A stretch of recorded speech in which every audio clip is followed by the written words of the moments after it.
You can hand them down if you want.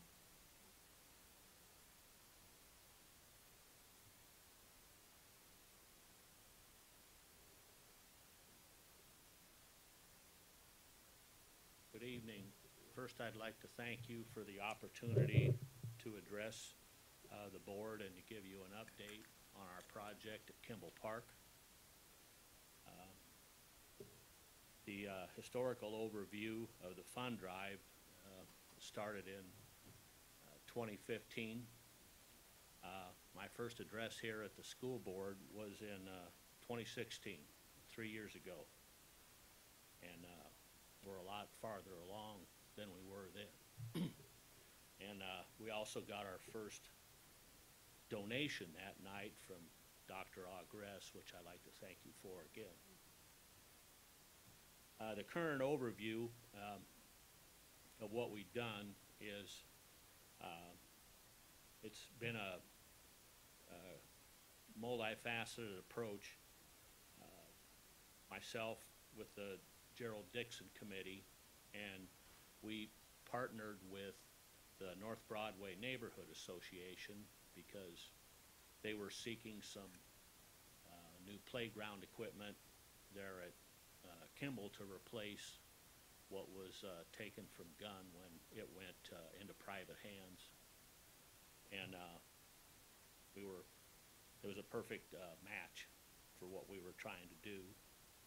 And the city came up with a plan to invest about $200,000 in the park, and that involved removing the tennis court, and in its place is a pickleball court, Council Bluffs' first outdoor pickleball court, a half-court basketball court, a space net, which in my growing up we called it a jungle gym. It's a space net now. And there was room for the shelter. And there was a lot of other work that had to be done for drainage and grade and things like that to make sure that what is put there will last. And the Dixon Committee raised nearly $35,000 for this shelter, and that is the picture of it. That's what Kimball looks like now. That picture was taken just a few days ago on the second page there. And the first page I thought I would show you because it gives the best layout of what Mr. Dixon was to the children of Gunn. And that is hopefully the final rendition of what will be the interpretive panels that will be mounted just to the left of the shelter in that picture. And there will be a tag with his name on it on the shelter, as well as a major donor contribution board. What is left to do is put the finishing touches on it and celebrate. And we're going to tentatively hold the dedication on May 15th. That is the 52nd anniversary of the accident that took his life at 3 o'clock in the afternoon, and that's kind of in pencil right now. We have to coordinate with the city's schedule because that is Pride Week, or what we used to call Pride Week. So we have to coordinate with them to get the proper representation from them there. And we're going to hold a ribbon cutting ceremony and a dedication. There will be members of the Dixon family there, which through research I have gotten in contact with and They are very supportive of it, and there's three grandchildren and one nephew who is 90 years old. He's in his 90s. Wonderful guy, and they've been couldn't ask for more support from them, and they filled in a lot of the informational holes that we wouldn't have been able to get otherwise. Dave, you have about 1 more minute. Okay. And what I would like to ask of the school board is for your presence there at the dedication. And the more of you, the merrier. I realize it's in the middle of the day, but if you could make it, we'd like to have you there. And then I'd also like to ask for some representation from members of the CB schools, custodial staff. They were his comrade in arms, so it'd be only fitting to have some of them there also. And that's all I have on this. I'd like to have my last 30 seconds for any questions. We're good. Thank you very much. Thank you.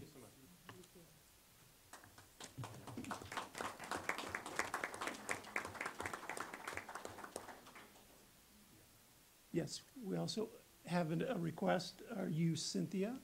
No? Okay. This is my daughter Brandy, and then some of the other students from Ale are in the back. My daughter came to me a few weeks ago about an issue of a boy using the female's bathroom. It has been brought up to Ale's attention several times, and Ale refuses to stop this boy from using the female bathroom, telling the females that they need to start using other bathrooms instead. They would all like to talk and explain the situation. She was suspended today from trying to start a petition. I honestly don't agree that it's right that I was suspended for my First Amendment, trying to speak out for what I think is right. And I think I'm here today to speak for all females around Ale that are not comfortable with a male being in a female bathroom. Because I believe if it was the opposite way around, I feel like I would get suspended for a male being, or for me being in a male's bathroom, because I would get in trouble for maybe seeing a private area or seeing something that maybe a male doesn't want me to see. I also don't feel comfortable with the administration telling me that I have to use the transsexual bathrooms and that he would be able to get away with it. I have addressed it several times, and he has forcefully pushed me and used verbal words that I don't appreciate. And I feel like the school needs to start putting more effort into caring about how us females feel about our privacy and everything, because I understand I am not against any LGBTQ community or anything. I just believe that they should use the bathrooms that are given to them when they're asked, or when I politely ask if they could leave the bathroom because I want to leave when I want to use the bathroom. And I think it's just been a really big problem that's been going on for 2 weeks, and I just think it needs to be handled because I don't think the administration's doing nothing. And I didn't think that I had to go this far, but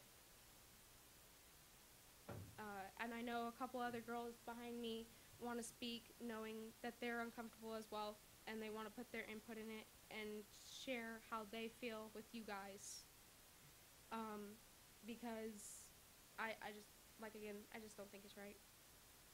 I don't. Thank you. When my ex-husband called the school today, they tried saying that she wasn't suspended and they didn't know what was going on. But we have witnesses and everything that this has been going on, and it has been being addressed, and just ignoring it. And letting him go into the female's bathroom and telling all the females, and that's just not right. That restroom is there for a reason for them to use for their comfort. Okay, thank you, thank you. You're welcome. Thank you. I didn't preface the, before the public participation part. Those who are coming forward tonight will have 3 minutes.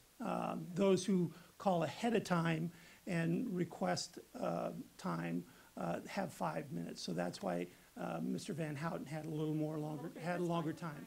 Okay, I so, wasn't sure, I just so. wanted to get my point across that this is just not recommended. right, okay, so I just wanted to let everybody know that we will have 3 minutes since you're coming tonight. And we'll listen to you most definitely. I did have another person who had in writing requested, and it was Cynthia Capellano? Thank you. Capellano, okay. I did have a request from you, so if you could address us at the podium.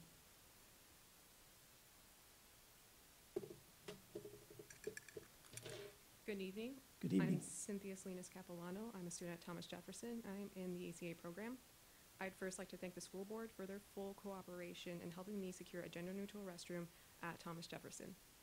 Secondly, I'd like to take tonight's school board meeting as an opportunity to remind my beloved community that while we students do not shed our constitutional rights at school gates as determined in Des Moines v. Tinker, we are not free from the consequences of bullying and harassment as stated in the Code of Conduct in the district-wide student and family handbook for the 2018 to 2019 school year. Policy 512, Section 9 on pages 17 and 18 state, harassment and bullying are prohibited. Any means of electronic, written, verbal, or physical act of conduct towards a student which is based on any actual or perceived trait or characteristic of the student, including but not limited to sexual orientation and gender identity, and which creates an objectively hostile school environment that meets one or more of the following conditions are prohibited. Placing the student in reasonable fear of harm to the student's person or property, having a substantially detrimental effect on the student's physical or mental health, having the effect of substantially interfering with the student's academic performance, or having the effect of substantially interfering with the student's ability to participate in or benefit from the services, activities, or privileges provided by a school. Not being able to use the bathroom for fear of student retaliation interferes with trans students' mental health and capacity to best benefit from the resources our district provides. This isn't just about labels. When we other trans students use the wrong pronouns and prohibit their access to facilities, this contributes to the high suicide rates among transgender teenagers, who are 12 times more likely to commit suicide than their cisgender peers. Harassment and bullying in school is against state law and school policy and is prohibited. Conduct which constitutes discrimination under applicable state and federal anti-discrimination laws is also prohibited. Students found to be in violation are subject to appropriate disciplinary action up to and including expulsion. I love my community because every year we build upon inclusive initiatives in CB. Nearly 300 students and staff members signed a petition for a gender-neutral restroom last year because every student deserves to go to a school and not fear harassment because of their gender identity. Which is why I know my school board members will always uphold legal and moral standards within our schools. Trans students are legally afforded the right to safely use the bathroom of their choice regardless of others' discomfort with their existence. I know our community can and always will do better. Thank you. Thank you.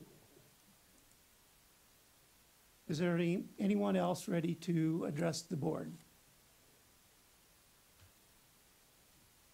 My name is James Owens. I have a couple daughters who go to the high schools and junior highs around town here. In the past couple days, I've been dealing with this issue that I just so happen to know the boy personally who's using the female's bathroom, which, in my mind, now don't get this twisted. I don't think there's anything wrong about being gay, lesbian, transgender, in nothing. I got lesbian aunts, gay brother, gay son. But in my eyes, using the bathroom when you ain't got the right proper equipment, you're causing a health hazard. Think about it. You got a girl in the boys' bathroom. Not wrong equipment, but what's gonna stop them boys just because that girl decides to cut her hair and wants to look like a boy? And until she has that full transformation, she's still considered a girl and still has that equipment. What's gonna happen when one of them boys gets a hair up their butts and decides to snatch up that girl in that bathroom, or vice versa? Okay, and back to what she said, the fair bathroom break potty time. Okay, I'm at your guys' school. What if a guy like me follows your daughter or your wife into the bathroom? You guys are gonna shit your pants. That's what's gonna happen. Excuse my mouth. Yes, I'll please, watch that. please Welcome contain your comments, language, yeah. But we just need You to guys make it are gonna professional. have Yeah. kids. This is what's gonna happen. And it's all because I'm a girl today. What could happen there? Now, all I'm saying is you're causing a health hazard. Because I know if I'm somewhere and I see a man or a boy following my daughter or my wife out of a bathroom, it's done and over with. You could take that how you want it. You could say it's criminal. You could say it's hate. No, it's far from hate. I'll bring in my family. There's more color in my family than there is sitting in this room. Hey, buddy, Chris, Laffarella, I'm over here, brother. We pay you guys so you can watch me talk. We don't get paid. For volunteers. Well, volunteer doesn't matter. Some of y'all sit on the students board. Some of y'all do something. But this is what it is. Not only are you causing a health hazard for the people that are actually going into these bathrooms, the health hazard is for the people coming out of these bathrooms also. If you understand, if you catch my drift. See, I didn't have growing up, my generation had these issues. We got to adapt to the new stuff that's going on, which I fully understand. But when I started these schools, when I started my children into these schools, I asked them, do you have proper bathrooms? They said, yes, they got their own bathroom, which is cool. You know what I mean? Hell, I'd be happy if I got a single stall when I was a kid. There was 30, 40 people fighting over a bathroom when I was going to schools here. But just think about it. It's a health hazard. How would you, I know it's their right. Okay, it's their right. But it's also a health hazard. Physically, actually pretty much all physical. And mental, because you're going to have people picking on them, calling them names, and then 30 seconds, eventually James. it turns into physical. That's all I got to say. You don't need to return my phone call. Thank you. Have a nice night. I'm going to go eat dinner.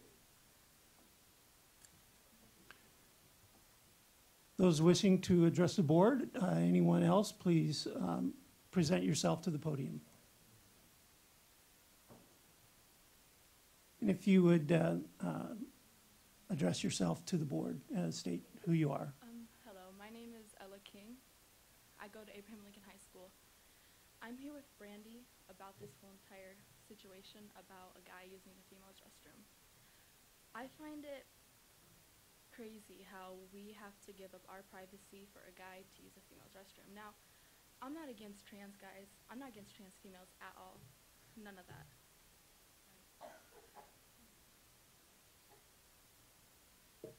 But I feel like there's many girls who have been sexually assaulted and raped that go to our school. There's so many things that have happened at our school. And I think it's crazy how these girls have to go in there and see a guy, and they're like, any guy could go and say that he's a girl and use a female's restroom. And what can you do? You can't do anything if these rules keep going. Any guy could just say he's a female. You go into the women's restroom and you don't know what he can do. You don't know what he'll do. So just want to make that clear.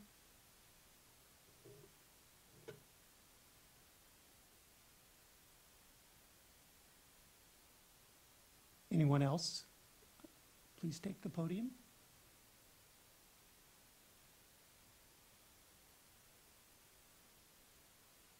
Okay, seeing no one else, thank you for the input. We've heard you. Dr. Murillo will advise us as to what is going on, and will keep us apprised. And I'm quite sure that it will be communicated to our community as well once the issue has been thoroughly investigated. If there's nobody else participating in public participation, we'll move next to our informal presentations. Dr. Murillo, would you lead us through this portion of the meeting? Yes, at this time, I'd like to ask Ms. Ostrowski to join me at the podium. We have some student recognitions this evening that we wanted to bring before the board. I know that we usually do those at the second board meeting, and we are doing them at the first one because of timing, because they will be heading off to nationals at our second meeting. So we're pretty excited about this recognition tonight. So Ms. Ostrowski, the floor is yours. Thank you, and I look forward to having you join me to celebrate these young people who are going to be representing our school district on the national stage. The first group I would like to ask to you to celebrate is the DECA from Abraham Lincoln and Thomas Jefferson High Schools. And I know that we have adult supporters and parents in the audience who we will want to thank as well and congratulate along with the students tonight. Again, pleased to honor those who have, oh yes, DECA is, okay, I think the acronym is outdated, but it's Business and Marketing, and our students who are in those courses take their experiences in class and compete at the state and then the national level to show their skill in these areas, and it's great experience for them as they pursue a career. So the students we're recognizing tonight had an opportunity to compete at the state level, I believe in February. And although more students represented our district at the state level, we invited to this meeting the students who earned first or second place in their respective categories of the competition. We wanted to present the District Star Award to these student standouts as they prepare to compete at the International Career Development Conference and Competition in Orlando. That's in April. April 25th is when it begins. So that's right after our next meeting, right? They are supported here tonight by Abraham Lincoln DECA sponsor Christy Nicolaisen and Thomas Jefferson DECA sponsor Matt Ranshaw here as well. Okay, yep, I see him. Okay, and students, as I call your name, please join Dr. Murillo at the podium. And parents, as your child's name is called, please stand in place to be recognized. So two students have soccer games tonight and aren't with us, so I'm sure that we will make sure they get their stars. But that's Tom Wigman. He placed in Innovation Plan Written Event, first place. And Caleb Fitch placed in second in Marketing Communications in the team event. So we will celebrate them in absentia. Ethan Brewer, would you please join Dr. Murillo? Ethan placed in two events. Ethan placed in second in Franchise Business Plan and second in Marketing Communications team. Madeline Burns.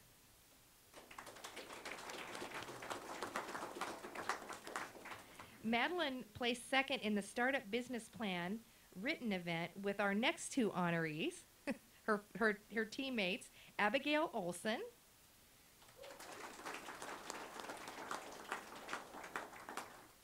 and Kylie Walden.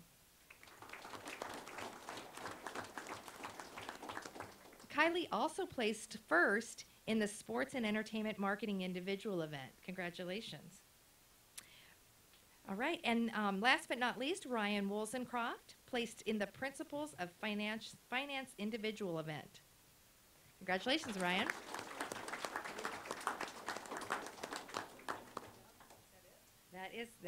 These are our DECA representatives to the International Convention. And we're going to get a picture. Parents, don't be shy. Come on up. Mr. Kazire, are you joining?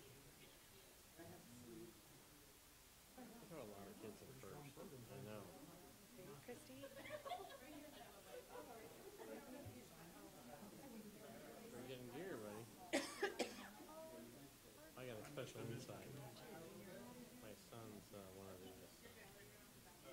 Everybody stays? Everybody look at me. 1, 2, 3. Paparazzi. 1, 2, 3. Yeah, wait for everybody else.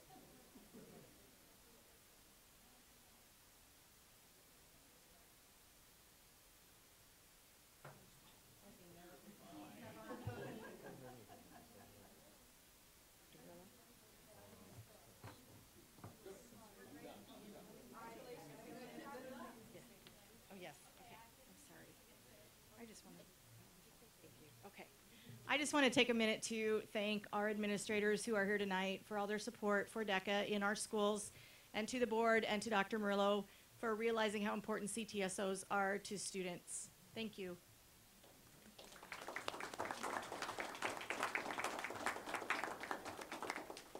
Mr. Paul Hans, the principal of the Tucker Career and College Center, is here, as well as Mr. Jeff Novotny from Abraham Lincoln. Is Ms. Friedenberg here? And Bridget, okay. All right, good. Well, it's wonderful to have the administration here to show the support of our students in their broader pursuits. So the other group that we are honoring tonight is our health occupation students who have also competed at the state level. There you go, yeah. And their spring conference was held March 17th through the 19th. Students who placed in the top 3 of their category in the Health Occupation Students of America are eligible to compete at the international conference. We want to recognize each of them and celebrate their accomplishments at the state and wish them well in Orlando. Also Orlando. Must be the place to be this year.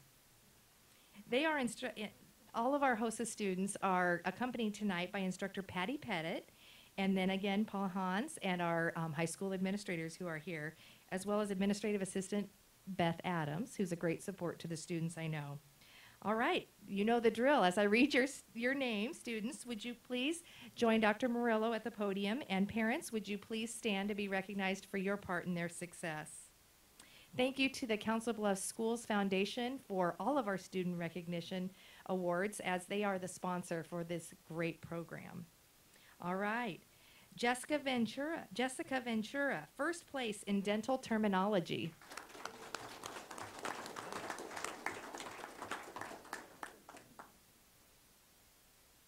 Allison Necht, first place in health career display. Did I say that right? Connect. Allison Connect. I apologize. With a name like Ostrowski, I get it. Sorry about that. All right. Haley Socha, first place health career display.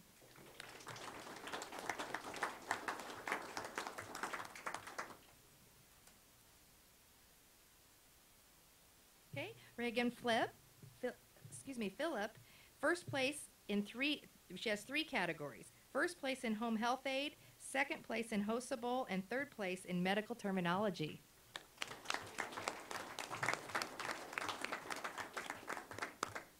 Desiree Abolente, second place in the HOSA Bowl, and third place in human growth and development.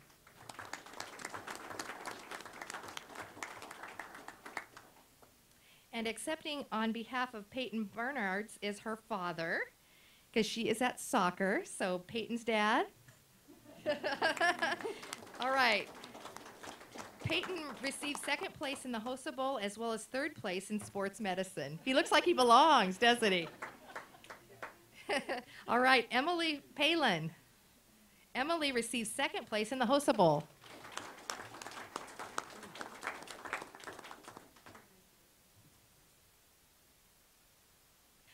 Carson Sachs is at track tonight, but he received third place in transcultural healthcare. Is it he or she?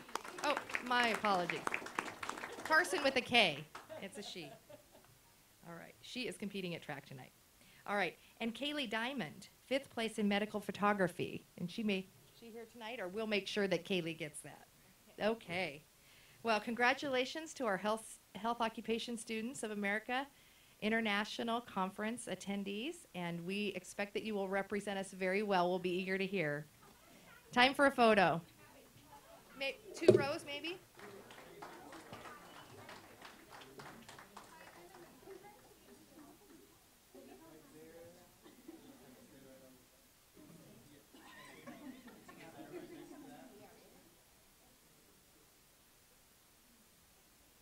Come on up close if you'd like.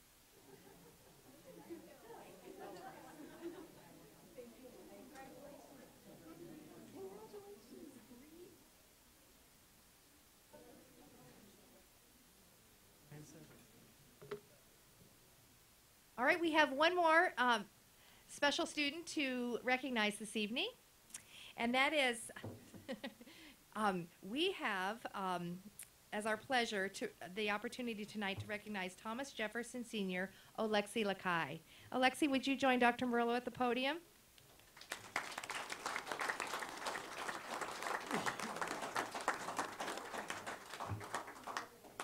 We are very, very proud to share that he was accepted into the U.S. Naval Academy.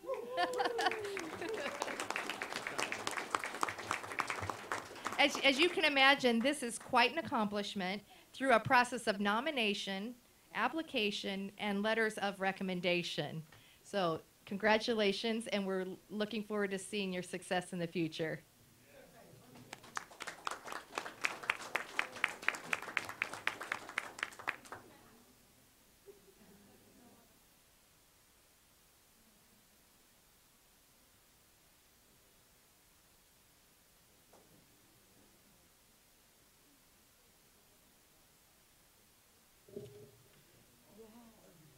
I was so excited when he came to see me. Air Force Academy. And, I know. It happens. You had to clear out the room, don't I? yeah. That's where the Navy is.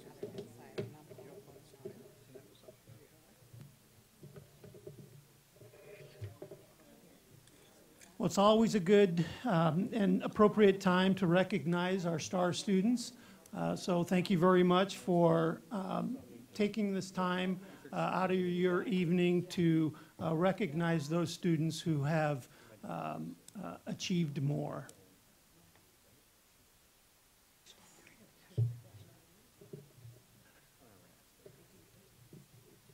Yeah.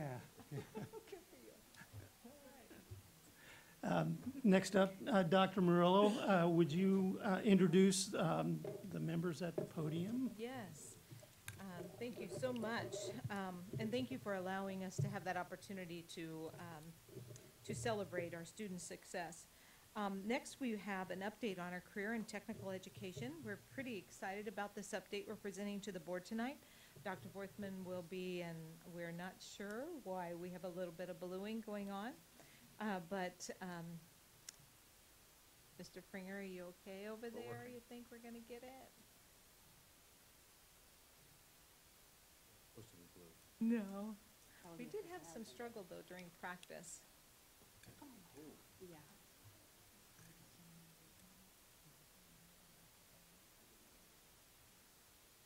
Right. I think we're in good shape. Yeah. Thank you.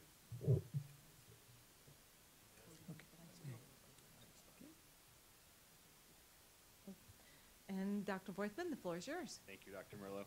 Well, good evening, board members. It's my pleasure tonight to provide an update on the good work that our teachers and students are doing in career and technical education for the Council Bluffs Community School District.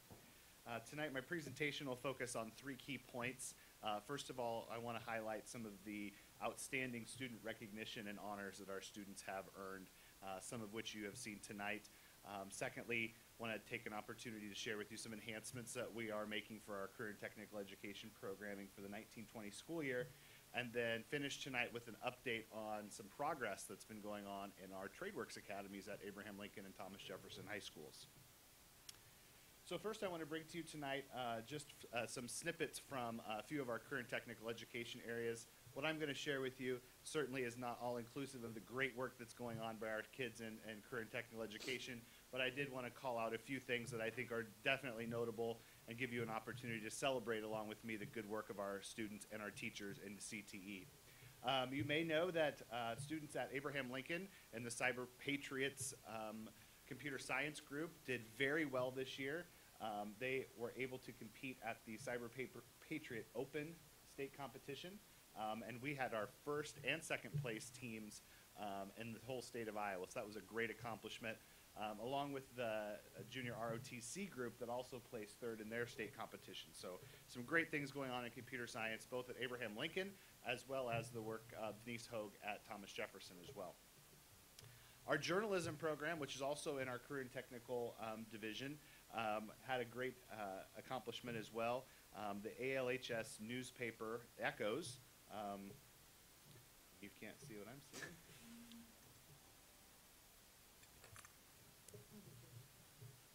He went to grab another cord. So trust me, there's a nice picture of the girls with the journalism. There, we'll go back one. Thank you. So the journalism department at Abraham Lincoln, there it is. There's those lovely ladies. All right. They were recognized by the National Scholastic Press Association as one of the top 5 programs in the state, which is a great honor for the student-run newspaper at Abraham Lincoln. And then what you see up there is the girls from the yearbook class, and they got the first class award from the National Scholastic Press Association, which is also a very high award as well. We're gonna switch devices here just real quick.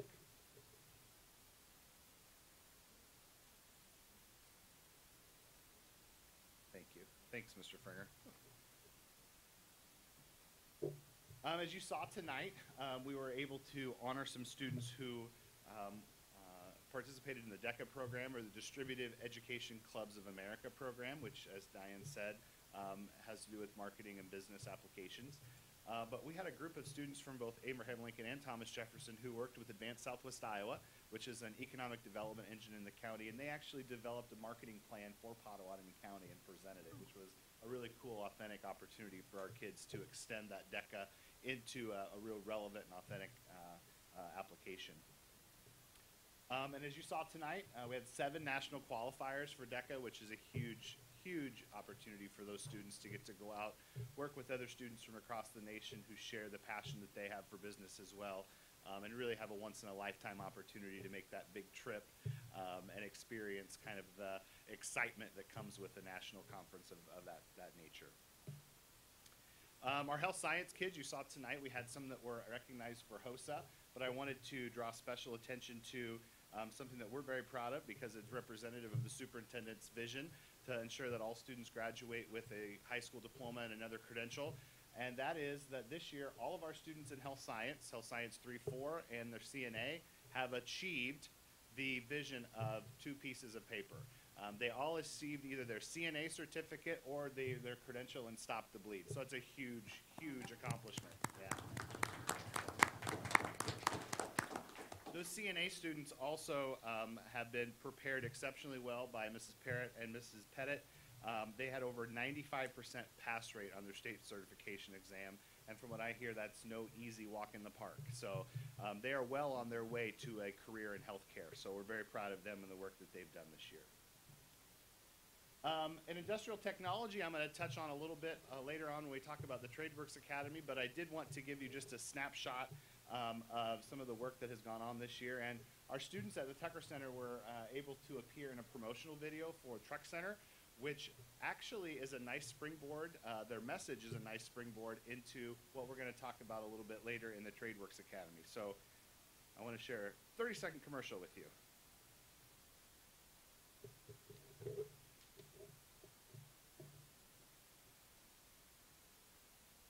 Maybe I won't.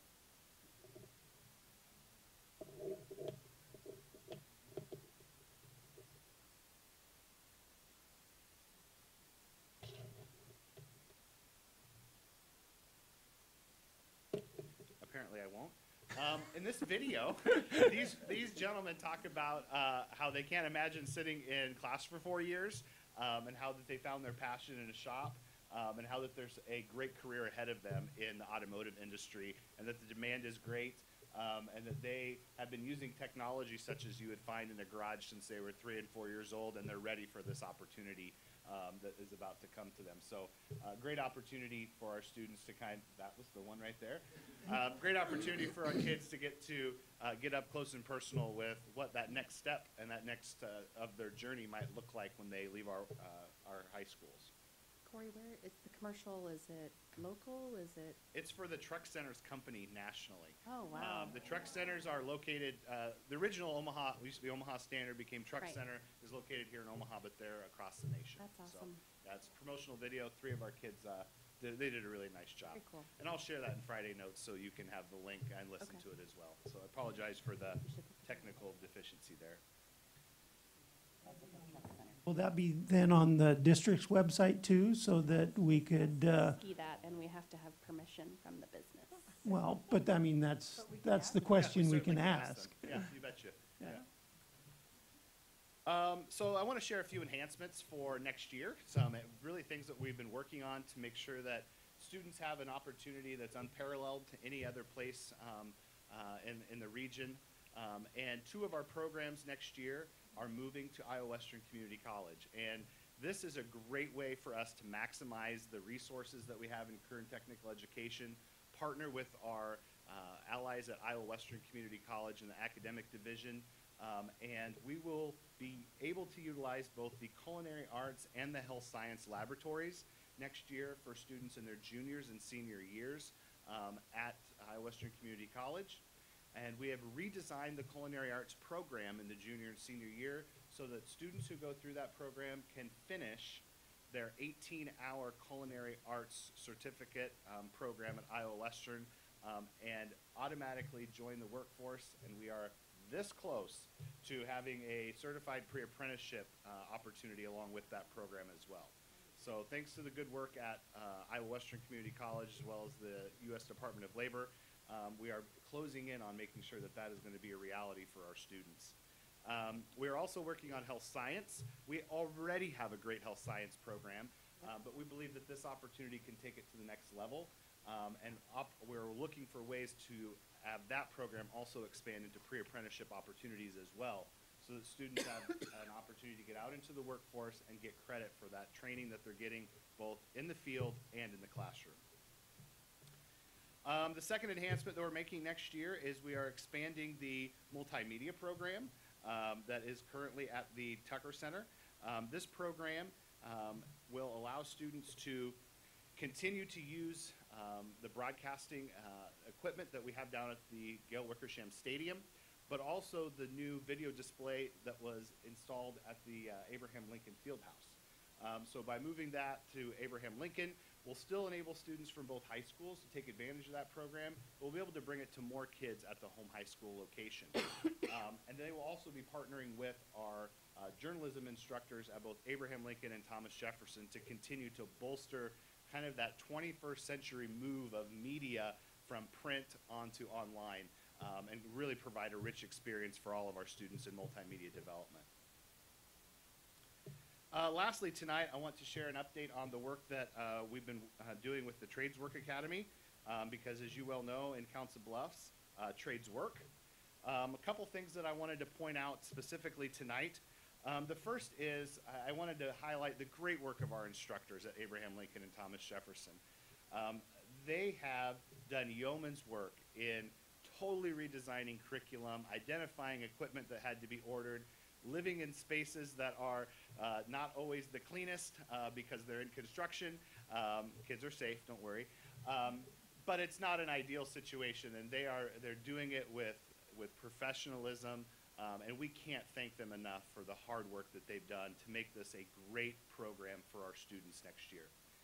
They've even undergone additional training on their own time to be a certified NCCER instructor, which enables them to not only deliver the NCCER curriculum, which we're going to use in the TradeWorks Academy, but it also enables them to assess students with the NCCER credentials and also award the credential that goes along with it. So it's a rigorous training program that was put together by Associated Builders and Contractors, who are our parent organization, that allowed us to partner with them and then provide the training to our teachers. So we can't say enough good things about the work that they're doing.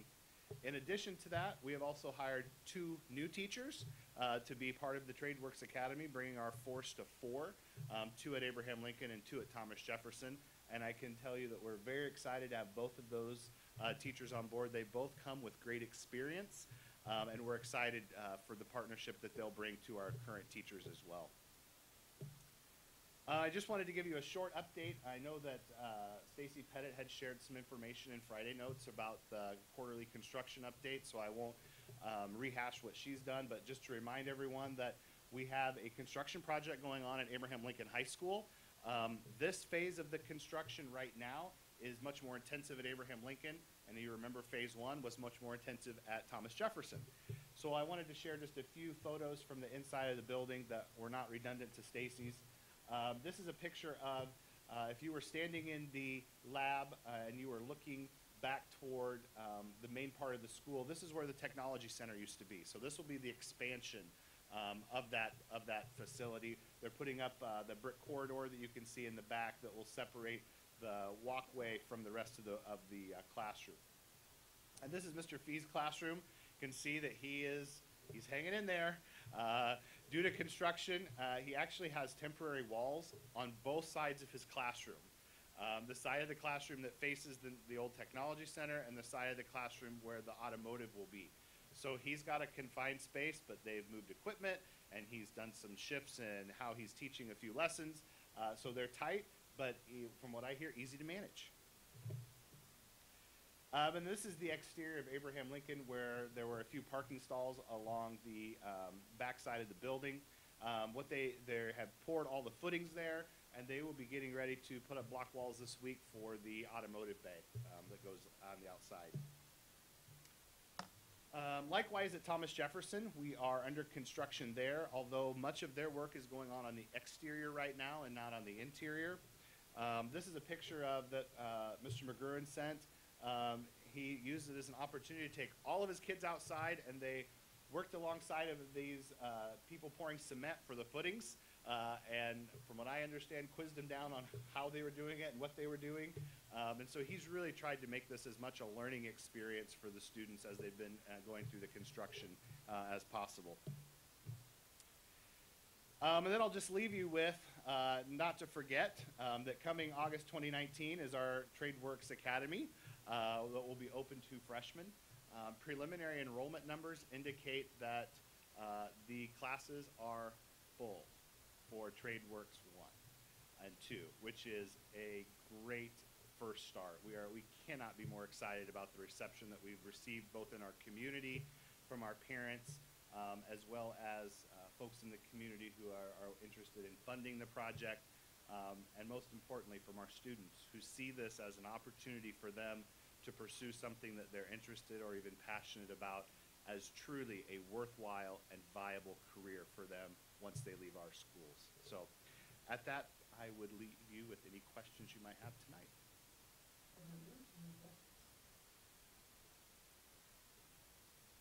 If I can ask a question about the space ale and really the space TJ, the virtual welding. Tell me what's going on with those and some of the issues we're having with that and what we're doing to change that. Well, we've been working with HGM to identify some, what we would call some enhancements in that area. Our original plan was to outfit both buildings with RealityWorks welders, which are completely virtual. And we did run into a few snags with the vendor. Those do not work exceptionally well in a metal-contained environment.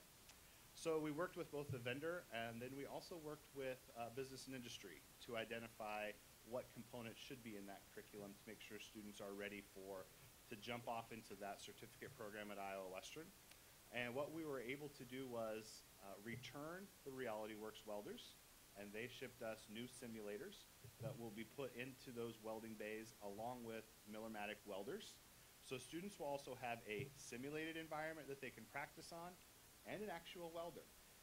And it's incredible what these students will be able to do. We've been working with HGM, and as of this afternoon, they have developed a solution which is going to cost a fraction of what we originally thought it would to redo that. Okay. So that is hot off the presses. I haven't even got to track down Dr. Murillo this afternoon after our 1:45 meeting, so good news. Good news. I love it when we have good news from the architect. So We will be doing some, there will be a change order that comes that has to do with the electrical only. That's the only thing that has to change there. Everything else will be on the equipment side, which we have budgeted.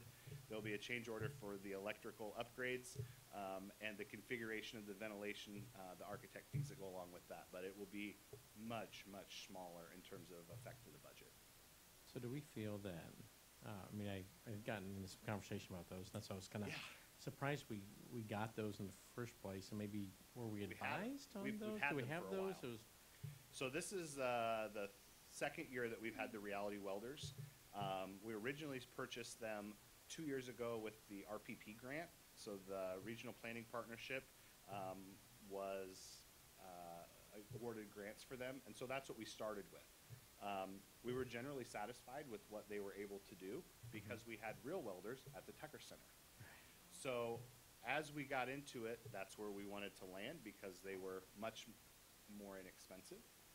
But as we worked longer with industry and they kind of pushed us along, and we were able to get some things in work with Iowa Western to make sure our kids could enter seamlessly into that program, it became obvious that we needed to have real welders as well. And do we feel that the rest of the program has had that industry inspection? Yeah, to do so what we just have? to take that to the next level, I wanted to announce today, but I'm not ready to. We have been working with Iowa Works and the Department of Labor to identify industry sponsors for pre-apprenticeship programs aligned to each one of the 5 career areas.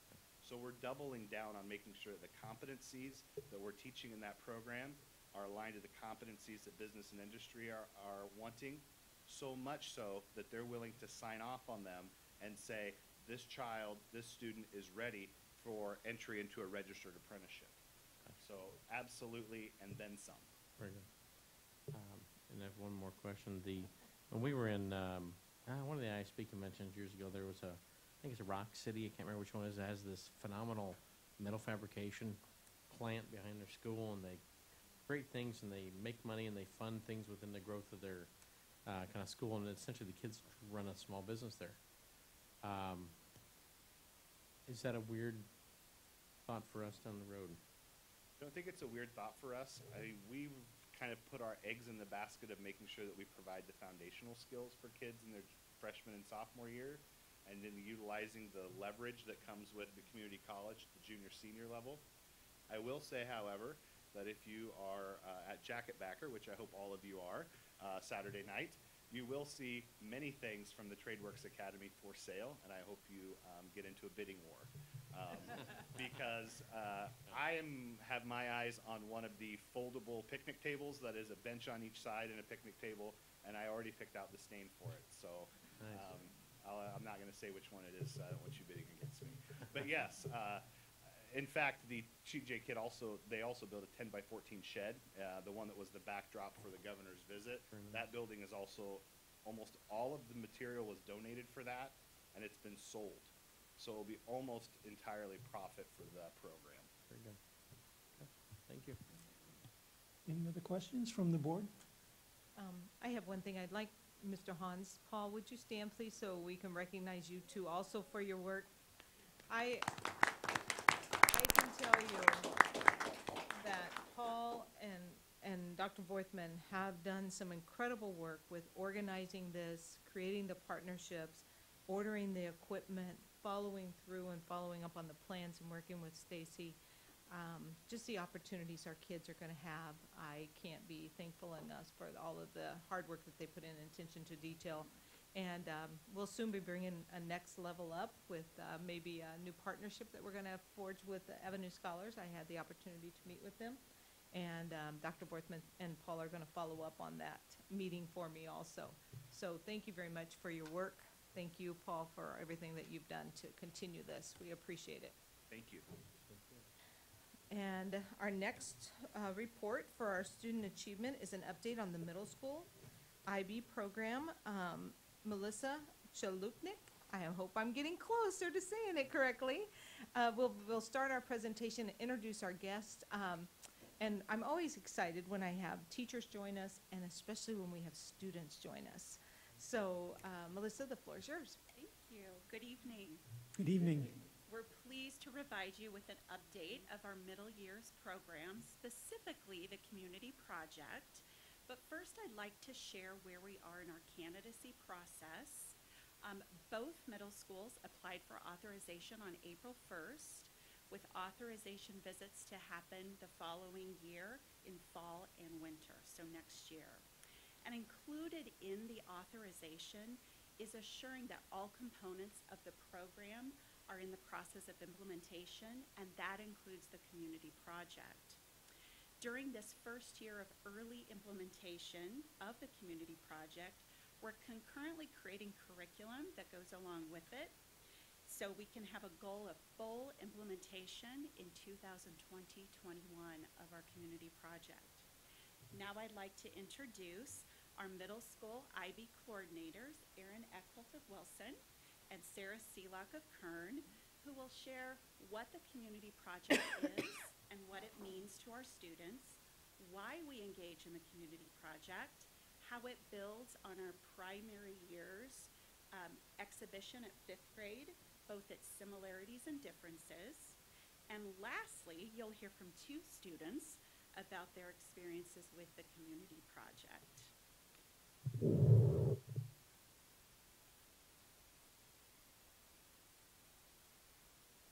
Okay, what is the community project? So it is an 8th grade opportunity for students to showcase the learning that they've acquired throughout their middle years program, the MYP, which builds upon what they garnered in the primary years program, the PYP. It's where students are allowed to build the skills by taking action within a community, which really requires the involvement of all of the staff and our partners within the community to support these kids and provide them resources or information. And a community could be Council Bluffs, it could be school, it could be, you know, the Omaha metro area, or it could be a community in Africa, whatever sparks their passion. Students really participate then in an in-depth inquiry based on their own personal choice, where they, like I said, will take action to serve the needed community, and then also really building those communication skills so that they can speak with members of the community to have those primary resources and experts. So why the community project? The IB program places a heavy emphasis on service learning and student ownership of their learning. And through this project, students have the opportunity to learn more about their local and global community and those needs. Another goal of the community project is to strengthen the relationship between the community and our schools. A major component of the IB framework is this idea of lifelong learning. And so to support that pursuit, the community project emphasizes the development of research, self-management, and communication skills to help develop the whole child. Lastly, this project highlights the development of the learner profile attributes. For example, being a risk taker and speaking in front of others, being an effective communicator and working on practicing things and being able to communicate your ideas. In addition, the approaches to learning, ATL skills, which as we talk about the IB program, we have a lot of acronyms. So ATL stands for the skills that students develop and need to be successful. Throughout each year in the program, teachers work with students to build upon their learner profile attributes and give them opportunities to reflect on when they're doing these things, what attributes are they displaying. In addition, our staff works very intentionally to identify those ATL skills that students need to be successful in their classrooms, and a major component revolves around this idea of reflection. And so we are intentionally working with kids to stop and to think about, what are your strengths? What are areas that you need to improve on? What can you do to improve those things? And so teachers in 6th, 7th, and 8th grade take these experiences, and that helps to prepare students to take on this culminating community project. So some of you are familiar with the primary years program, the PYP exhibition. I know some of you have mentored the children through there, so you're familiar. So we'll talk a little bit about what that looks like and then how it transfers into the community project at the middle years. So in the elementary at Carter Lake and College View, students work to develop their ATL skills with explicit instruction from the teacher. They develop that learner profile and, like Sarah said, really work to identify their strengths and weaknesses and build upon them. Now in the primary years program, those 5th graders are directly mentored and they meet almost weekly, I believe, with most of you, to kind of guide them through the experience. And they are picking a topic under a theme that's been predetermined by the whole 5th grade. And it's also not assessed. As we move to the middle years program, the rigor is increased, where students are asked to use their ATL skills to take that vested interest in their community, and they really take ownership of the learning, where their supervisor doesn't meet with them weekly, but really only 3 times throughout the project to just check in and make sure that they are, getting their contacts and have the resources and really just supporting them. Students also get to choose a topic of interest within any community, under any global context that they choose. And at the end, then they have to give both a written and an oral presentation, which is assessed on a very rigorous set of criterion. So with us now, I'd like to welcome Jennifer Rangel and James Bushy to share their experience.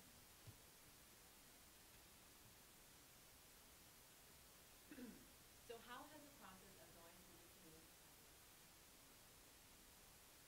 Our project was mainly focused on how humans impact the environment. We chose to focus on the area of global warming. Jenny mostly focused on the historical research, and I mostly focused on the science side of it. This project taught us how to properly manage our time and energy to get a very efficient, and it forced us to reflect back on our previous attempts to better them. It overall helped us work better together and more efficient. We also thought the action phase is what we call it. It was going to take the longest, but in reality, we were hit that the planning / reflecting phase was going to take the longest because we had to go back on our plan and reflect on what we could change with certain deadline wasn't correctly, wouldn't suit our actual. We also learned about the chain of command. And and then it also taught us to communicate,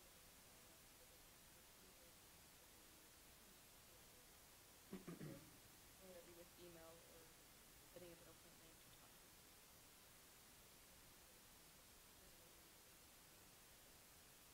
What key components need to go on.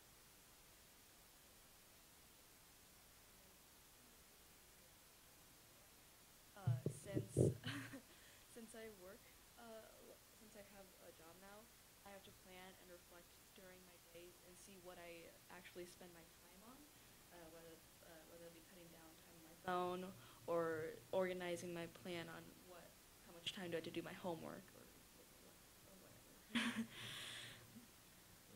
So what did you learn about community needs by completing this community project? We tried to fulfill the community need of awareness by using advocacy to convey our message. We chose advocacy because it best fit what we could do with our budget and how accessible the problem is. We didn't choose something like indirect or direct because those are more hands-on, and the global nature of our project and our problem is kind of too big for something like that. We also chose not to do something like research because that's more of a stepping stone for someone else's project.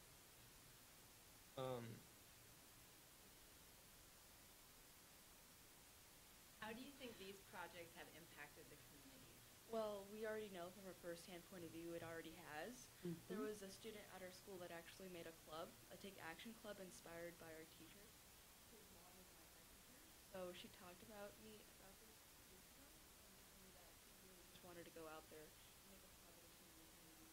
Whether that be picking up trash around Council Bluffs or with the recent flooding, they could do something in that area with families affected. And just from that, and tag students that are in the IB program, one of the students is getting down and wrote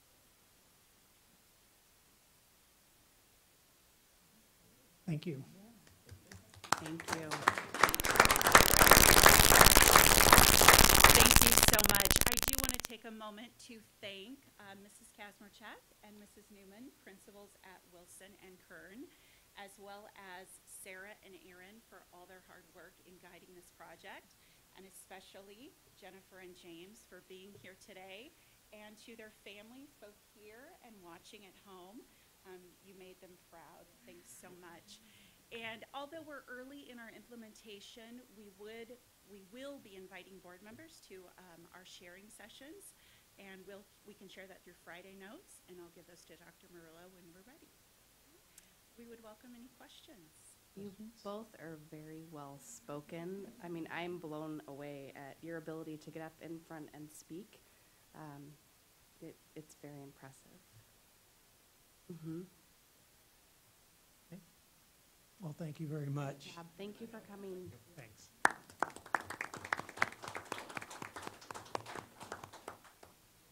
And our final presentation tonight is an informational presentation.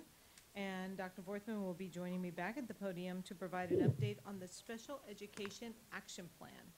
Dr. Vorthman, the floor is yours.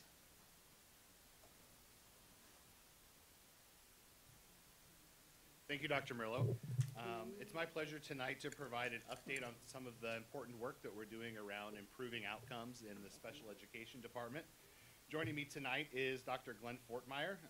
Glenn is the Executive Director of Special Education, and we're both going to share some information about the action steps and the goals that we've undertaken this year to improve our services for students with disabilities. So as I shared with you in our board packet this week, the action plan that we've developed has focused around 4 key areas that have to do with improvement in the special education area. We identified these 4 areas based on analysis of data, as well as looking at areas in which we had both anecdotal and qualitative data that suggested that we needed to improve.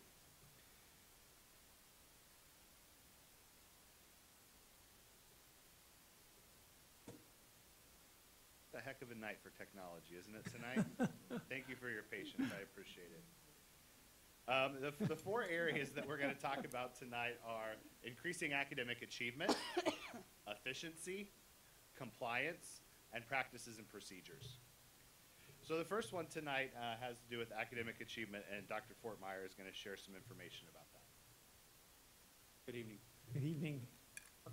One of our action goals, obviously, is to be able to increase students in special education by 5% in reading and math as measured on the MAP test. Our first step is addressing curriculum at the elementary level. Last month, the board approved the Wonder Works intervention program. That is aligned to the current curriculum Wonders that is used in general ed. So we have a close alignment with the core curriculum, and this is the intervention component that will be used starting next fall in all special ed classes K through 5. Similar to that, we have what's called Bridges in our regular curriculum, and it has a component of it which is intervention based also. And that is going to be in all of our special ed classes K through 5, again starting next fall. Another step that we've taken towards the increasing student proficiency is in our essentials classes, which are K through 12.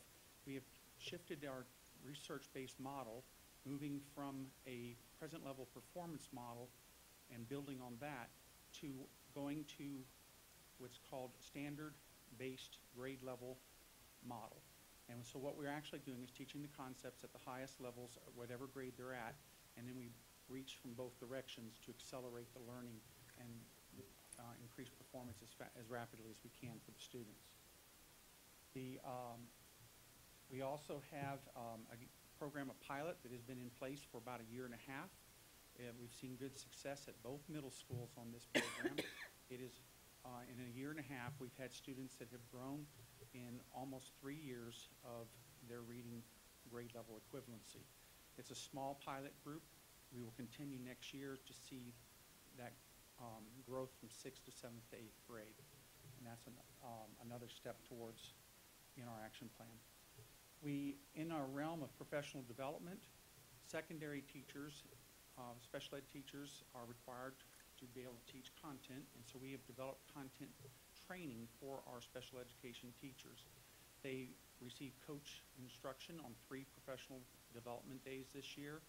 They also received team training in the buildings where they work with core teachers in the regular ed curriculum of the different core 4 core subjects.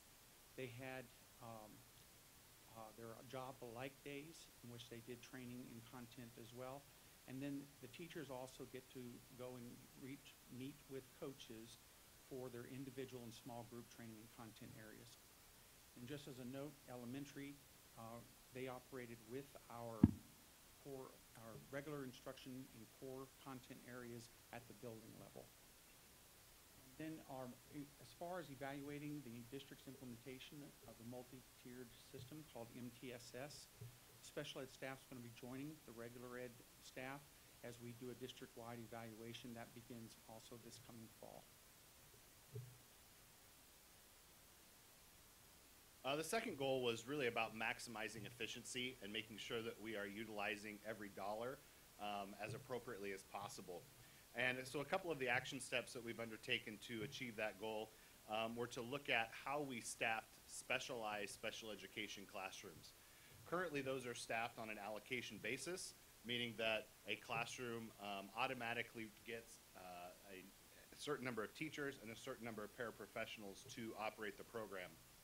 In coming year, we'll be operating that on an enrollment-based model, which means we will staff that program according to just the students who are actively enrolled in that classroom. And that's a little bit of a shift that we believe will both make the delivery of the instruction more efficient, but also more effective, so that there are the least number of adults in the classroom that need to be in order to meet the needs of the child.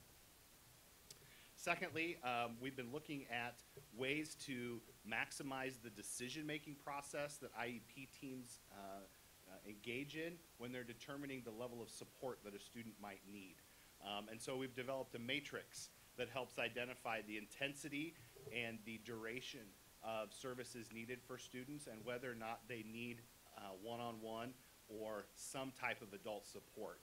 So that we've broadened the continuum of adult support, with one-on-one being the most restrictive special education environment that we could offer. And then third, we put together a paraprofessional planning guide that can be used by teachers and paraprofessionals that delineates precisely what the needs of the student are and what actions the paraprofessional might take to meet those needs, and how that those can be phased out so that the student can eventually work towards independence, so that the use of a paraprofessional to support the IEP is not a forever event. It's something that is needed until the student can work out of it. And that's a shift in our philosophy of special education as well. With a paraprofessional being an essential component for some special education students, we also realize that it is the most restrictive placement that a student can be in, is a one-on-one relationship with the paraprofessional.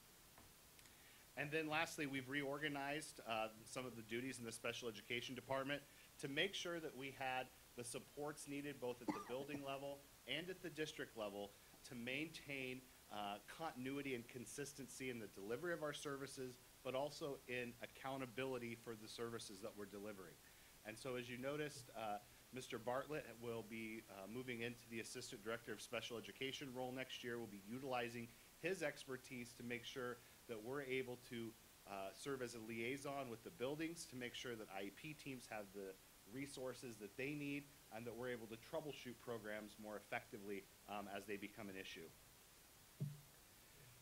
The third goal area was to really seek full compliance and make sure that we ensure that we have compliance with special education law and IDEA. And we've done a lot of things around training and shoring up some processes and procedures within the school district, specifically around ensuring that all students have a free and appropriate public education, or FAPE, and that we use the least restrictive environment, or LRE, to maintain special education services for students. We put together an IEP review team to make sure that we have quality and consistency across the district, and that will be a work in progress as we run quality assurance checks to make sure that both teachers have the support that they need to make sure those IEPs meet federal guidelines, but that also that they're meeting the needs of students and that they're appropriate for the students' need.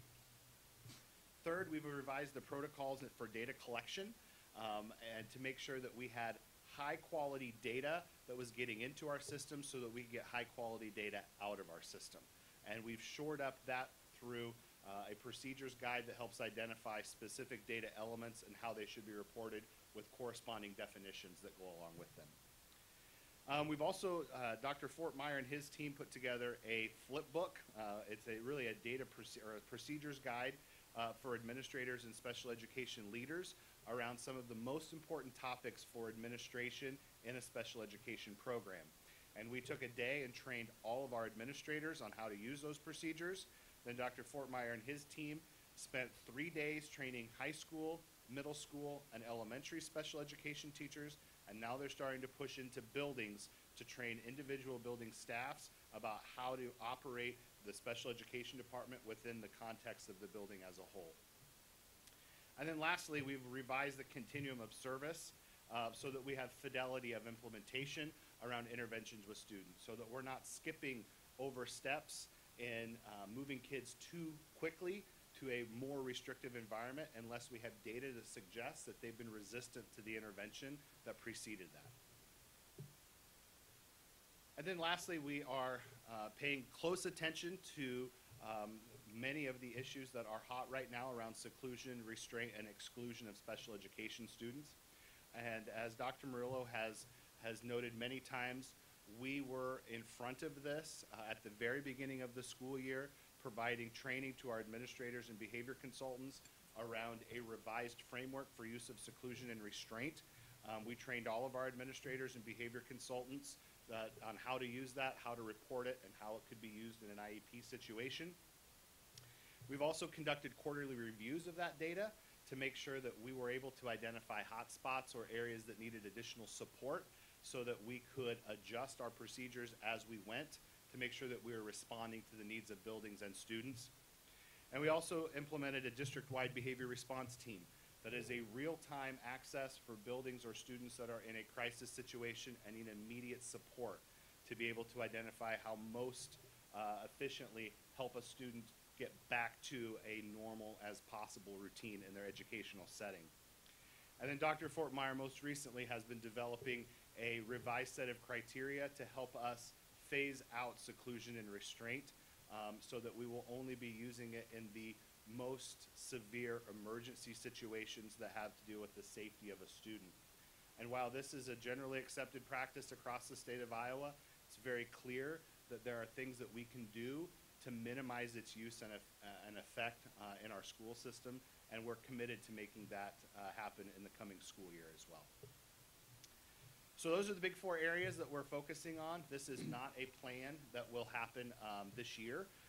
We're hoping that we are able to meet the metrics that are in the goals by the end of the next school year, and most of the action steps took place between the fall of this year and bleed into the spring of next year. So we're looking at about a 2-year turnaround time to make sure that we're able to meet the goals that were laid out in the action plan. So if there are any questions, we would welcome them at this time. Board members, any questions? Bill? Just a couple. I note that currently we have 225 paras in special ed. I believe that sounds. And how many teachers? I don't know the answer off the top of my head. For how many students? We have about 2,400 special education students. That's from level 1 all the way to 2,400.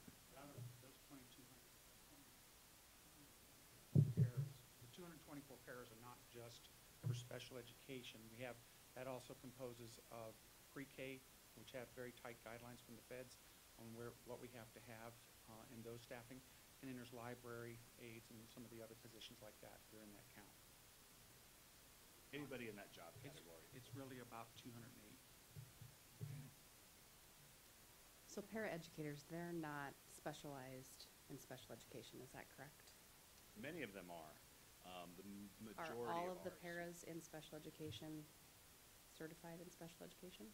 No, you do not have to have a special certification to be a special education paraeducator. Okay. So being sensitive to the dollar, the value of the dollar, and staffing according to enrollment, you mentioned with less adults in the classroom. Can you explore that and tell me a little bit more about what that means? Let me give you an example. In some of our specialized programs, students have come up through the system with a one-on-one paraeducator. Mm-hmm. And oftentimes, that may mean that in a specialized program, there may be 6 kids in that classroom, and there may be 6 adults. Okay. And So what, Which has been deemed which IEP. what they need, or? But without additional guidance or clarification, IEP teams have typically just adopted what was done the year prior. And we see that specifically change at transition years. So as students get older, our goal needs to be to help them become more independent. So by the time they get into middle school and by the time they leave us in high school, we do not want to have a situation, unless it's the rare exception where a student absolutely needs that one-on-one support and are transitioning maybe into a group home setting, or are going to need ongoing maybe medical care. Those are rare exceptions. The vast majority of our students most likely will not need one-on-one paraprofessional support when they leave high school. And so we want to make sure we're not setting them up for failure in high school by doing that. What tools are utilized to evaluate that process? So like I said in the presentation, we've developed a matrix that looks at the intensity of the student's need and the duration of which they need that, so that IEP teams are still in the driver's seat. They're still the ones that are making those decisions. What we're doing is trying to put some research-based tools in their hands to put research about what is best practice outside of the state of Iowa, in fact, on how to use those additional resources to meet the needs of students. Okay. Will paras be given more responsibility in the classroom that will be transitioned from the teacher to the para? I don't think they'll be given more responsibility. I think they'll be given clearer direction. So one of the things that we wanted to do was identify the discrete skills for which the student requires a paraprofessional. So that when we're in a setting where a student needs a paraprofessional, the paraprofessional feels confident that they know what they should be doing to support that student's IEP goals. And I don't believe we've been as discreet as we could have been in helping paraprofessionals kind of have that checklist of things that they need to be working on with their student or their students. And how is that continuing education brought forth to them? How do they receive that? So not only are we working on implementing what we're calling the paraprofessional planning guide, which the IEP teams will then work with the roster teacher to deliver to the paraprofessional, Dr. Fortmeyer and Mr. Milburn have also been working on putting together a comprehensive plan for paraprofessional development, which we have not done as much as we could in the past. Not only to onboard our paraprofessionals, but then have the ongoing training and support so that they feel confident when they're in our classrooms or working with young people. That is absolutely a goal that's in the action plan. What data tools are used to determine how a student progresses? So depending on what type of goal they have, whether it's an academic goal or a behavior goal, each one of them have to be aligned to a specific intervention or an instructional skill set that the teacher is going to implement as prescribed by the IEP. And so progress monitoring happens no less than every 2 weeks to identify, do we see a positive trend line or is the student resistant to the intervention? When we see that the student is resistant to the intervention, that's when that continuum comes in place, where we do the data checks every 4 to 6 weeks to say, does this intervention work or does it not work? If it doesn't work, what's the next step in the continuum? Okay. What we don't want to do is start with the most restrictive environment. A student qualifies for an individual education program and they automatically get a one-on-one para. That's the most restrictive environment. And I'm not saying that that happens all the time, but I'm saying that there are instances where that probably has happened, and we can do better to make sure that that student has an opportunity to see the full continuum of services, so we're putting them in the least restrictive environment necessary. My last question is, what is the current data related to seclusion and restraints within the use of schools? Excellent question. At our last quarterly review, we looked at both the number of instances and number of students impacted. We had a 36% reduction in the number of seclusions when compared to the same period last year. So from August to March of last year, there was a 36% reduction, and we anticipate that we will continue to see a reduction as well. Do we have statistics across the state or across the country to compare that to? What a great question, Dr. Ogras. We don't. In fact, this is the first year that the state of Iowa has actually even called for that data. We've kept it internally as a school district because it was the right thing to do. and it's data that we want to look at. But the Office of Civil Rights has helped, I think, illuminate some of the issues around maybe some discrepant practices around seclusion and restraint. Thank you for answering all my questions. Oh, you're absolutely welcome. It's an important topic for us. Okay. So I guess my only real question is, like, I'm familiar enough with what an actual like IEP team is, Sure. but what is the actual? I know it says work group meeting in April. Do you know what the actual makeup of a review team for an IEP team, We and do. like what the actual difference would be there? So the review team is going to be a group of teachers and coordinators that will actually have done thousands of them, and teachers who have a track record of producing really, really good ones, along with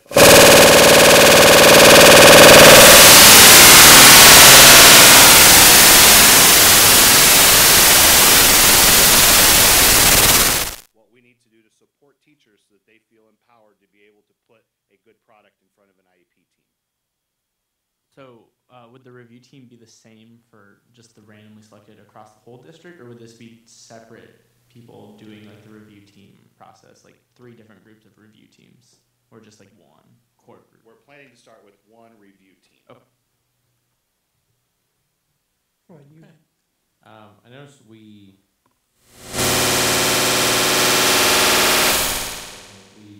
put in here that I think we have 16.73% of our population is on IEP, and we're trying to get that to 11.48. Is that correct? Is that what those words mean? Yeah, the Yeah. goal is to get us closer to the state average than we Okay. are right now. And do we feel that through that review process we'll drive that, or how are we going to try to drive that overall as a mindset change for our teams? So I think the number one strategy is around academic achievement, and that is, as Dr. Fortmeyer mentioned, is making sure that students with disabilities have as much access to core instruction and the expectation that goes along with core instruction as possible. Secondly, we have to do a better job as a district of putting in place a multi-tiered system of supports that is comprehensive and systemic across our district. And that's why that is one of our number one priorities in the academic division next year, is really taking a comprehensive look at how we are identifying kids, what data we are using, and how we are intervening with them before they are suspected disability. That process, we believe, can be shored up and more comprehensive so that we aren't over-identifying students. So do we feel we have all the resources in place necessary to achieve all that? Or are there actually things that, is it more of a reallocation of the dollars and the resources we have? I don't know the answer to that right now. We will be using a process that was developed by the Department of Education that is called the SAMI, which is an acronym for system-wide or self-assessment of MTSS. And there's a district self-assessment of MTSS that looks at how we use supports for students through 5 lenses. And we'll be able to identify what resources are or are not present within each of those 5 areas, and then be able to make some action steps. And we'll be bringing that information to you as we start going through that process next year. Okay, and I had a question kind of like the actual tying to this. Was kind of wondering how we determine the engagement of families in this process, the overall growth of their child, also Absolutely. the academic achievement, but also maybe in the SAMI process? Yeah, so what How doesn't are they involved and communicated with? What doesn't change in this action plan is that decisions are made by IEP teams. And that is a consensus of all stakeholders in the room. What we're trying to do is to provide resource and access to information for stakeholders so they can make really good informed decisions about the needs of their child. They're the ones that know the children the best, and that's our job, is to provide the support. One of the critical components within that self-assessment of MTSS is engaging families, and it's a required component of the Every Child Succeeds Act. So where it's appropriate, we will be asking for students or for families to give us feedback on how well they think we have some of these things in place. And do we also have a way, or I guess how are we also maybe engaging our parents in that same feedback? I think in the past, I mean, years past, I feel like they felt like they were often a forgotten group in there, although they were the most focused on the child. Yeah. We even heard that during some of the union negotiations a while back. how are we maybe changing how we communicate and engage that team? Good question. So we were fortunate towards the beginning of the year, Melissa Chlupnik held a focus group for us and visited with paraeducators to get some feedback from them about what they wanted to see in their own professional learning. And that data guided how we put together a plan to help meet their needs, to do onboarding more frequently, to have more frequent checks and opportunities for them to participate both in building level and specific professional development. And then in the SAMI, that self-assessment of MTSS is a building-wide leadership team with all stakeholders, not just teachers, not just principals, but support personnel, counselors, paraprofessionals, you name it, they're all at the table. Okay. And we can ensure that we have the ability to inspect, I guess, over time to ensure that we're holding all that to fidelity. Well, that's the goal of the. That's why we're adding an additional position. Okay. Words right in the mouth. Very good. Thank you. I guess I just have one final question. If a parent who has a child who is on an IEP, what would the process look like if I, as the parent, wish to challenge a change in a least restrictive environment? What would that look like? I'll let Dr. Fortmeyer answer that in 180 characters or less.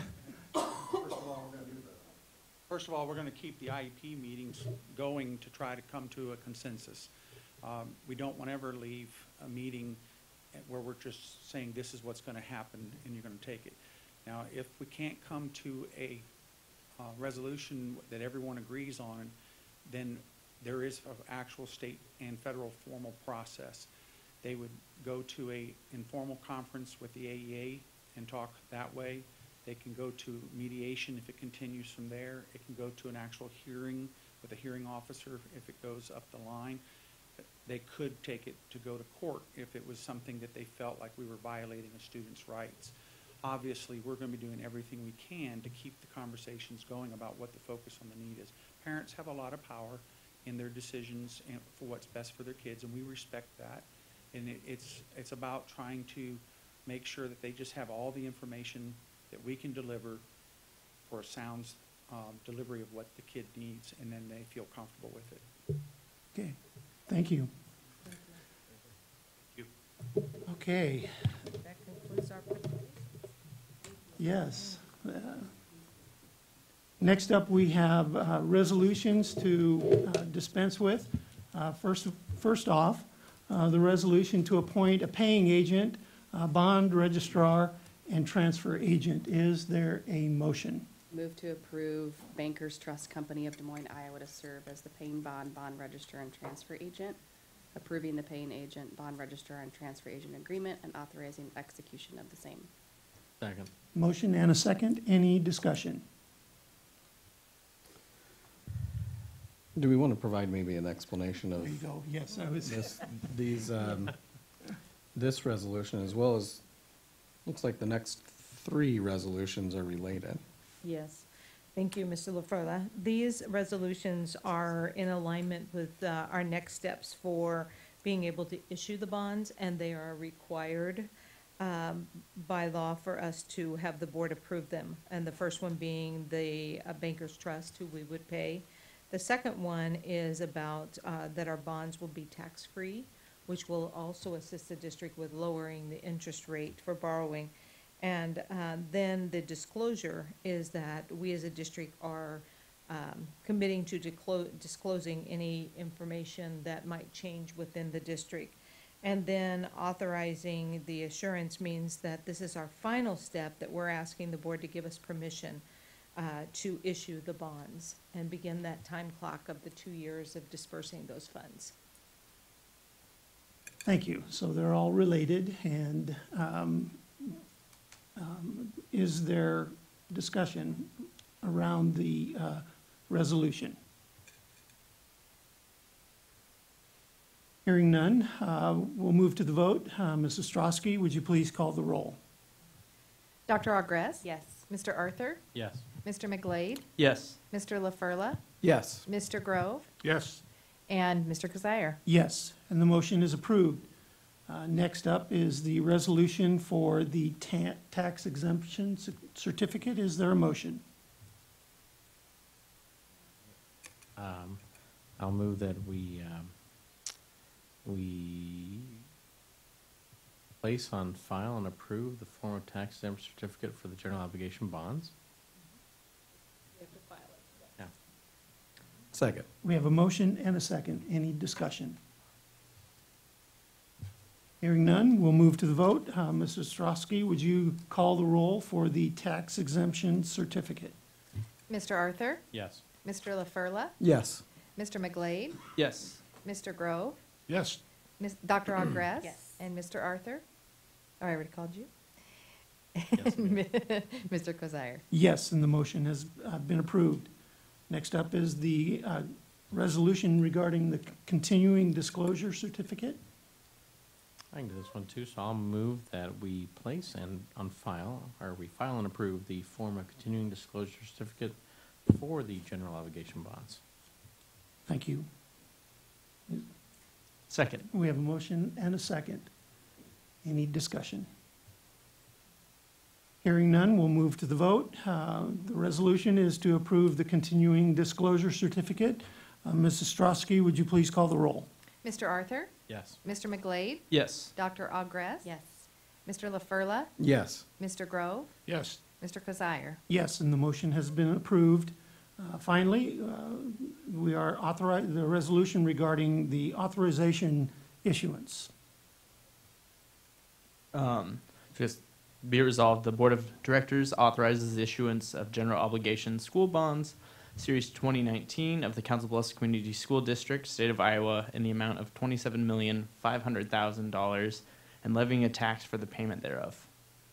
Thank you. Is there a second? Second. Motion and a second. Any discussion? Hearing none, we'll move to the vote regarding the resolution authorizing the issuance of the general obligation bonds and the levy fee attached to those. Mrs. Ostrowski, would you please call the roll? Mr. McGlade? Yes. Mr. Arthur? Yes. Dr. Ogres? Yes. Mr. LaFurla? Yes. Mr. Grove? Yes. Mr. Kazire. Yes, and the motion has been approved. Next up is our consent agenda. We have the, Oh, I'm sorry, I moved right over that. We have the approval of the Abraham Lincoln High School Visitors Parking Lot. I'll move to award Compass Utility of Council Bluffs, Iowa, instead of Bluffs Paving and Utility Company, the contract for the Abraham Lincoln High School Visitor Parking Lot, bid 19-004, in the amount of $103,548.36. We have the motion. Is there a second? Second. Motion and a second. Any discussion? And so what was the original bid, I guess, of these two? I guess, I think we made a mistake at the I mean, previous meeting. I'm just curious, this company didn't incur any expense since then preparing for this, or? I'm not sure what the first bid was by Bluffs, but this was an error on my part. Last month when we ran through the resolutions, the visitors parking lot should have been awarded and stated to Compass Utility, and instead there was an error where it was also awarded to Bluffs Paving. And so this is a amendment or a new award so that we assure that it's lined up correctly. So. Because we awarded the second phase of the AL parking lot to Bluffs. Bluffs. So. The bids got mixed up. Yes. I see, that's where it was. Yes. Okay. And they're aware that we had done this incorrectly. Okay. That's correct. So this is our means to get that correct. Gotcha. First mistake we made in years, right? I apologize. If there's no further discussion, we'll move forward with the approval, the resolution that approves the Abraham Lincoln High School parking lot, visitor parking lot bid. Mrs. Ostrowski, would you please call the roll? Mr. LaFurla? Yes. Mr. Arthur? Yes. Dr. Ogres? Yes. Mr. McGlade? Yes. Mr. Grove? Yes. Mr. Kazire. Yes, and the motion has been approved.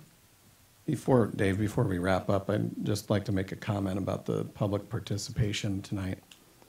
And I regret that the members of the public are no longer here, but some of those comments tonight were disrespectful. And I felt some of them were also offensive.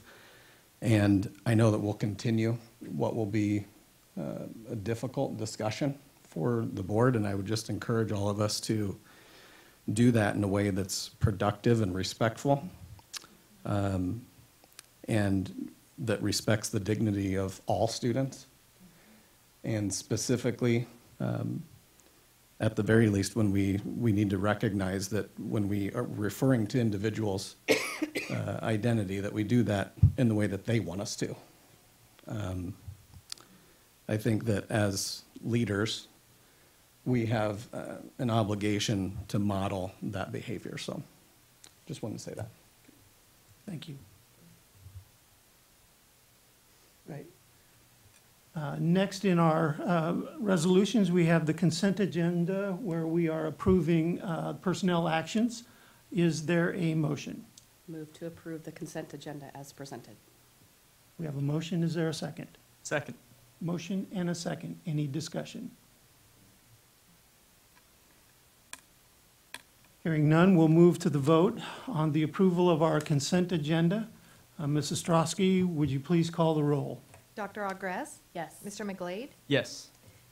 Mr. LaFurla? Yes. Mr. Grove? Yes. Mr. Arthur? Yes. Mr. Kozire? Yes, and the motion is approved. One last parting comment. Prior to our board meeting, at this evening's work session, part of our discussion today was around leadership for student learning and what were the critical items that moved forward improving instruction in the classroom. And as the board, we will continue to investigate those ideas and those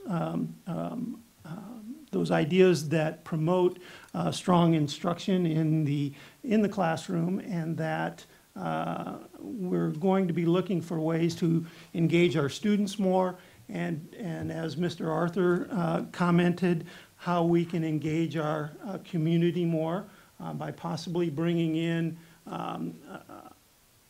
somebody with national recognition regarding student learning, and putting on a workshop possibly for our community prior to the start of the school year, so that we can engage the community more purposefully toward what it means to improve student learning. And we are, as a board, united behind improving student learning and supporting our instructional leaders, that it's going to stay on our plate until we get it right. So thank you for your attendance tonight and the good work that you do. This meeting is adjourned.